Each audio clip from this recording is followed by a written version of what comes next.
Hey y'all, it's Megan. What's happening, insiders? It is Mace. And we are back with another video. Yes, we're back with a video that I'm already praying I ain't crying. If I got a tissue box right here, okay? Just in case. It's okay. I'm here. She's so silly, y'all. This is our pregnancy journey video. So before we even get started, let me just throw this caveat out here that we did not disclose a lot of the information to anybody actually that we'll be talking about in this video. It was just a personal choice for us. If you have ever been through the TTC journey, then you know how uncertain it can be, whether you conceive naturally or through insemination. So Megan and I just chose to keep a lot of our pregnancy or our pregnancy process amongst ourselves. So if you are either family, close friends, or even an insider who felt like they should have known, we truly do appreciate you guys respecting our choice to not disclose a lot of this information. So yeah, I just wanted to start off with that. Thank you, honey. You're welcome. So we got married in September of 18. Yes.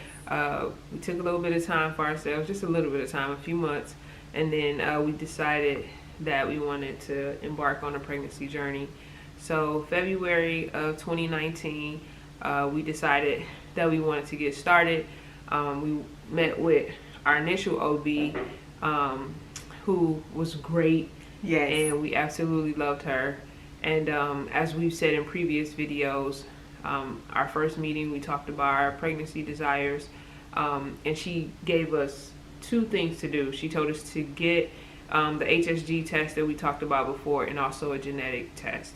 That was in February. So later on that month, I went and got the HSG test done. And unfortunately, what you guys didn't see in the previous video was that both of my fallopian tubes were blocked.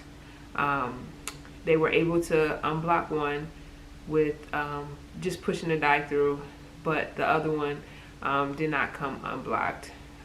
So after further review, we found out, I believe it was in March. March. No, was it March? March. Yeah, I think it was March. It was March. That it was blocked due to two fibroids. And due to the size and the location of the fibroids, I was going to have them removed, and not just laparoscopically, but I was going to have a myomectomy, which for those of you who don't know, it's a major surgery. It's basically like I was having a C-section. So I guess going into it, you know, seemingly healthy from what I thought. Yes. I never had any issues. Like when I got my cycles, they were heavy, and I would go for like 7 days, but I never got cramps, never anything, you know, nothing really painful. I'm not like the type that's just... I was the worst off one. Yeah, Megan's the type, like on her cycle, you just... I'm bald in a knot. Just forget about it because she's like in pain. Never in a million years did I think that I would have a fibroid, and let alone the size of the fibroid, and had to get it removed. So did the myomectomy in April of 19, and after the surgery they realized, or during the surgery they realized, it was one big fibroid, which it was about the size of like a coffee cup and a half. So yes. It was pretty significant, which I think I was bummed out when I found out my tubes were blocked, and they were like, oh well, you can go ahead and try, you know, just one tube. But we were like, why? Yeah, like we want the greatest chance of getting pregnant. And plus our OB explained to us that if we didn't get it removed, then the baby, if I did get pregnant, the baby would be competing with space in my uterus. So She could have potentially been born premature, or not even, we may not even had a successful pregnancy at all. So again, we chose to get the myomectomy removed. Another bummer, I guess, that came out of that was I had to wait 3 months before we could try again. And I really feel like that was like the longest 3 months. The longest of 3 like months. Our lives, because it was just like, okay, I had to have 3 cycles. And I'm like, I've never wanted my cycle to come fast enough, right? So that was pretty kind of devastating, but yeah. I was still, we were still what in choice good did spirits. we have? We really didn't have a choice. So we were still in good spirits. August of 19, we decided to go ahead, that was the safe time, then to go ahead and try our first IUI attempt. Yes. And we were super duper excited. So excited. We found a great donor. Yes. And we had fallen in love with him. Yeah, we were all gung ho, like, let's do it. We got the fibroid removed. You know, everything's working well, everything's open and flowing. And can I interject? Sure, here, for sure. And in the midst of this, so every month still, Mase was going to have an ultrasound done just to check the number of follicles and the number of eggs, all that good stuff, right? Just to make sure that she was ovulating the way that she was supposed to heighten our chances of becoming pregnant, right? Yes. Okay. So we did the first attempt, and yeah, we did the first attempt, and we were hopeful. Like I said, we were hopeful. But it's like, what are the chances you get pregnant the first time? Right. I was like, okay, maybe we could be that number, but then a part of me was like, maybe not. Yeah, don't be so sad if it's a no, or a not yet, I should say. Right. So, of course, it was a not yet. It was a not yet. Yeah, and it was okay. It was okay, because we were already kind of prepared, or at least I was. I had already kind of mentally prepared for a not yet. So then we decided, okay, we're going to do this thing again. Of course. So was it September? September. I think September. You know what was bad about the first time though? The first time we found out on our 1 year anniversary. Our honeymoon. Not our honeymoon. Not our our 1 year honeymoon. anniversary trip. Oh God. Say, all these trips flow together. You got the people thinking you tried to knock me up as soon as we got pregnant. Okay. Lord have mercy. We found out while we were on our trip to Bali. Yes. And we were kind of indifferent about whether we were going to test while we were there or not, but we couldn't wait. But it didn't ruin our trip. I'm glad that we went ahead and did it, because we still enjoyed our trip. We did, yes. We still were able to have a few adult beverages. Absolutely. And relax and just enjoy each other. Right. We knew that there was a reason why. Right. So September comes of 2019. We decided to do it again. Again, we're hopeful, and then boom, take a test after those long-awaited 2 weeks, and yet again, it was a no. Thankfully, we were home. Both Megan and I were at home when I took the test, and I think we kind of just chilled out for the day. Megan was super duper supportive, and then I think we may have been a little sad that day, but we decided, like, okay, cool. Look, there's still more in us. Okay, let's do it again. We still got time. Yes, let's do it again. So October comes around, October of 19, and I end up getting another HSG. I was like, okay, we're going to do it again this month. If we're going to do it, I want to double check that my tubes are still open, everything's still rocking. Got the HSG. One was blocked, right? One was open and one was blocked. Yes. But they were able to unblock the one that was closed. Right. So we were like super duper hopeful. And the biggest difference with this one was that we did a 2-day procedure, right? Yes. So we went 2 days back-to-back inseminations. So we thought that this would double our chance. Right. So we had the follicle study. Everything looked great. Tubes were open, and we're going to go 2 days back-to-back of inseminations. This has got to work. It's got to work. It's got to work. It's got to work. So we did it, and then again the long 2 week wait, and then we tested. Well, I tested here At the house. Yes, and I was at work. Yeah. I was doing my last flight somewhere and back home. I was about to get on the aircraft and we FaceTimed each other. Yeah. And I was like, okay. And I don't know why I didn't wait. I think I was just super anxious. I think we were anxious. Yeah, I was like, let's just do it. Yeah. And I remember that day like it was yesterday. She FaceTimed me while I was in the gatehouse, waited for the results, and it was negative. Yeah. I have never cried. Like, I think I'm tearing up now. Yeah, I know. I'm tearing up. I have never cried like so hard. Oh, honey. God. And I was like, I got the tissue for me, not you. I know. And I am not a crier, but I went in the lavatory bathroom at work and no one knew what was going on. I think I ended up telling one of my coworkers and she was so sweet. Thank you. And so supportive, but it broke me down because I kept thinking, okay, so why? We are doing everything right. Right. Why us, right? That messed me up. Yeah, that was, and it was, I guess throughout the whole process, I was always like, okay, here we go again. Like, I never, I guess, got frustrated, like, to the point where I never wanted to continue, like, to go back to back to back to back. Like, let's try again. It was just like, it's a no. Okay, that sucks, but let's go again. So, when Megan, like she said, she doesn't cry. So when she got emotional and she cried, like, that's what really hurt my heart. I was just like, wow, you know. And then, of course, you just start thinking, like, the worst, unfortunately. Yeah. Like, you know, will it ever happen? Because, like she said, we have obviously been praying and praying and praying. Yes. Like she said, we had done everything right. I had started eating better before we even started. Exercise, I mean, everything. Like, we felt like we were doing everything we were supposed to do, and it was just supposed to be a sure shot. So after that third time,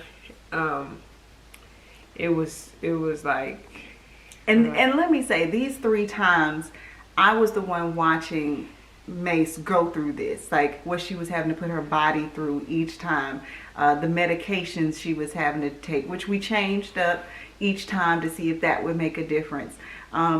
So for me, it was just hard trying to be the supportive person, be strong for this person who's actually the one physically and emotionally having to go through it.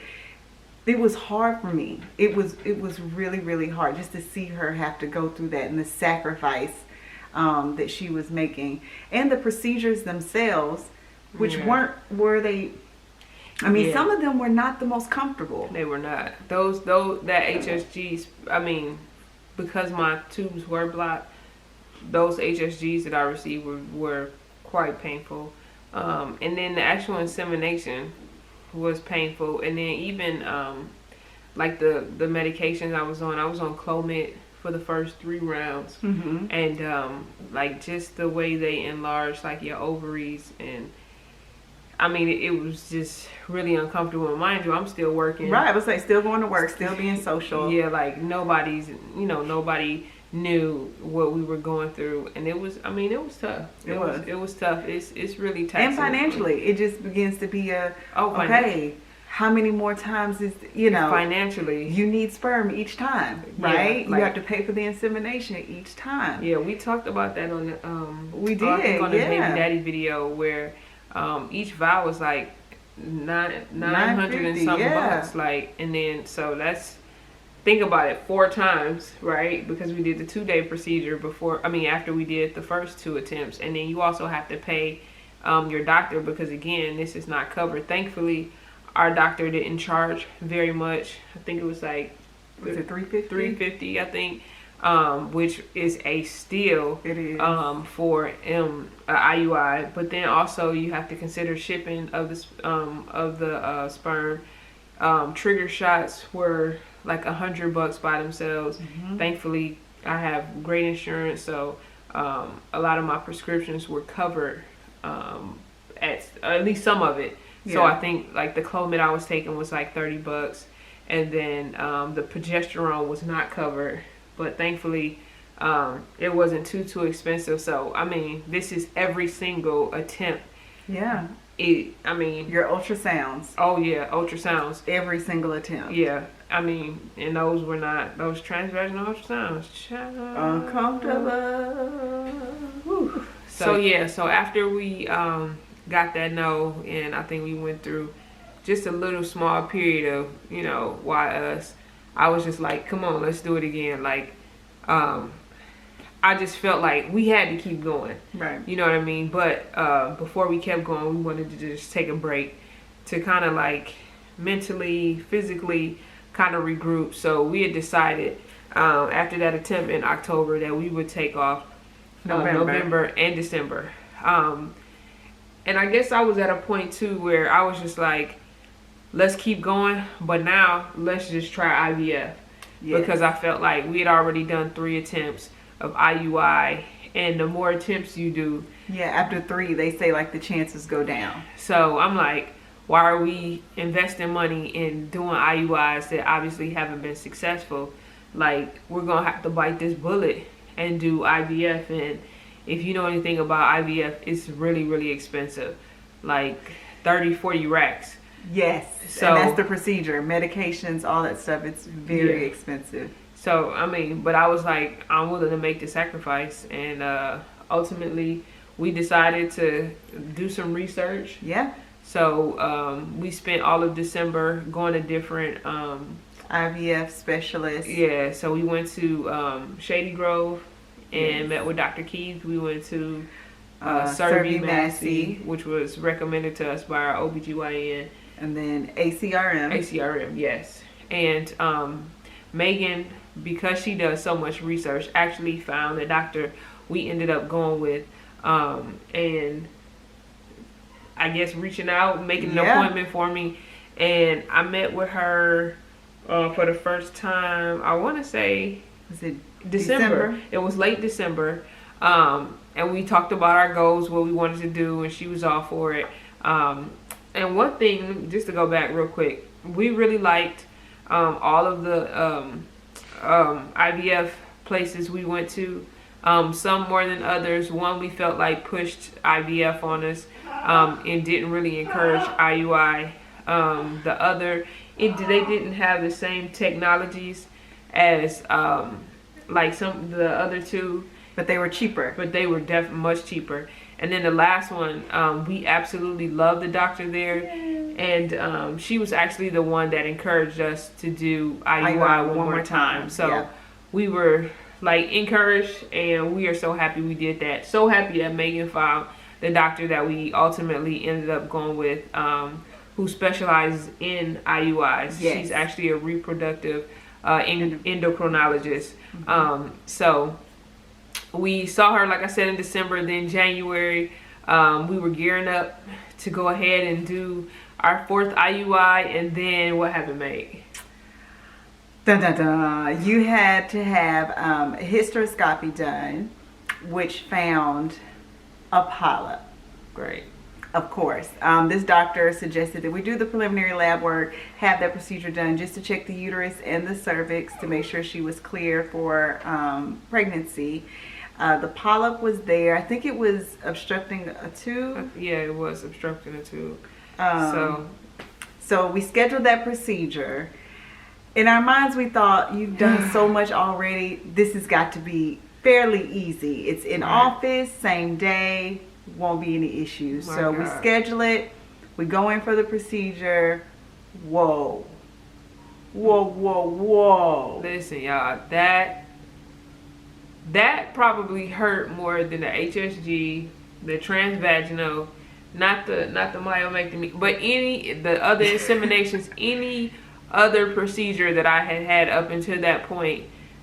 Oh my good, like, I was in excruciating pain. Like, I'm allergic to ibuprofen, so all the pain medications they had ibuprofen in it.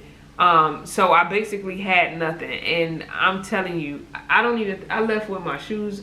I didn't even put my shoes on. She was like praying to God. I could not get home quick enough. It was excruciating. My heart just hurt for her. I was like, we're going through all this. I cannot believe this is happening. You know, it was rough. Hard to see. And it was rough. And then on top of that, the next follow-up appointment, she told us that we had to wait for 2 cycles. So 2 months before we could even start again. So like, it was like one thing after another, It y'all. was. Like it was. So here we are, a year.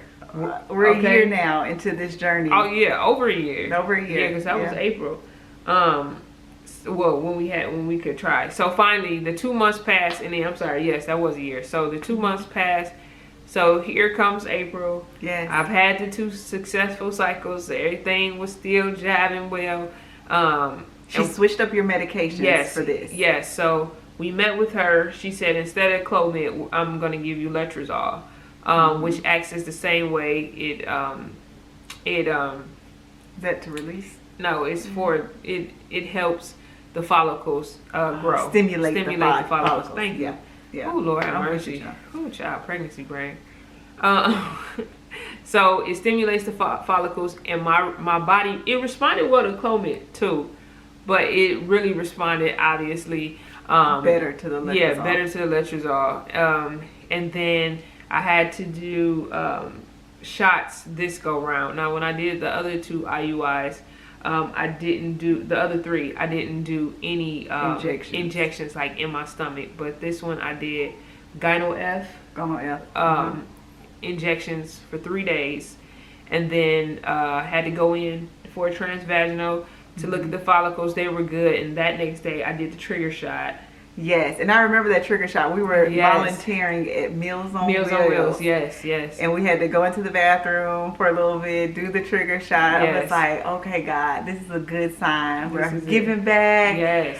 God, this is it. This is it. Yes. And then the very next day, we went in and did the insemination, which was such a blessing because our doctor had just lost her dad, and it was the weekend. It was a Saturday, and she was willing to come in on a Saturday and help us, and we got inseminated that day, and then 2 weeks later, we got it. We took a pregnancy test, and we got our big fat positive. Yay! But do you want to tell them the it was that? Of course, research Rachel here found out that when you use letrozole, sometimes you can get a false positive on your pregnancy test. So we were like super like anxious, like, oh, is it a yes for real, or is it a yes because of the medication?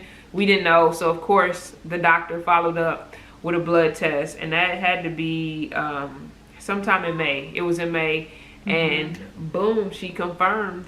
It was a yes, and then we waited some weeks, and then by June we got to see our little Bubba for the first time in the ultrasound. And she was so perfect then. She was like a little peanut. Y'all saw it in the video with little tentacles. And let me just say, one other thing that Mase did do that was a little different this time is we tracked her ovulation at home. Yes. With those little strips, and we had one of those clear blue. The clear blue smiley faces, which we recommend because sometimes those strips and the lines, yes, no, even like with the pregnancy test, it was kind of like questionable. Yeah, is it a line? So we were like, let's go out and get something that talks to us. Yes, you are ovulating. Yes, you are pregnant. So we were able to keep up with the doctor and be like, okay, we think it's showing us today is the day. It's the day. Which is very important because obviously it's not a one size fit all type of situation. So where the doctor may have a plan where they're like, okay, well, usually by this day you should be ovulating. No, track your own ovulation so that you know for sure, like,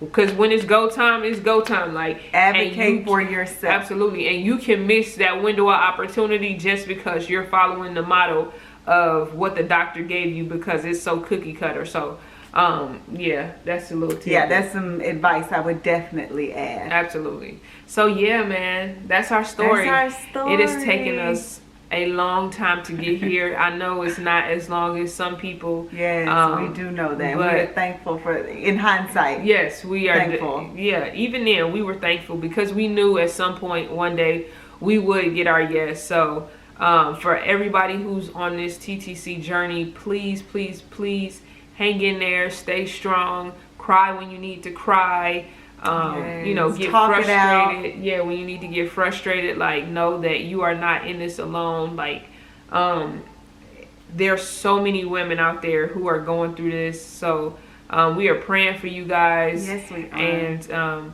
if you guys ever have any questions or just need some encouraging words or support, please, please, please, by all means, contact us via email, Instagram, Yes. Favored by God, Elite Kinks. Kinks, or Inside the Life of M&M, and we will be more than happy to Answer any questions. and support you guys in whatever way we can. Woo! So to all of you, baby dust and much love. Absolutely. We'll see you on the next video. Thanks for rocking with us. And it's a bye. Okay. Right. You got to rev that thing yeah, up. no, that's Meg. You do, now you starting to get obnoxious with it. Okay. See, these folks that voted for you to keep it. Now you think you Doing a got lot. to be. Okay, y'all. Bye. See Oh, I'll y'all do that later. next time. All right, later. Bye, y'all.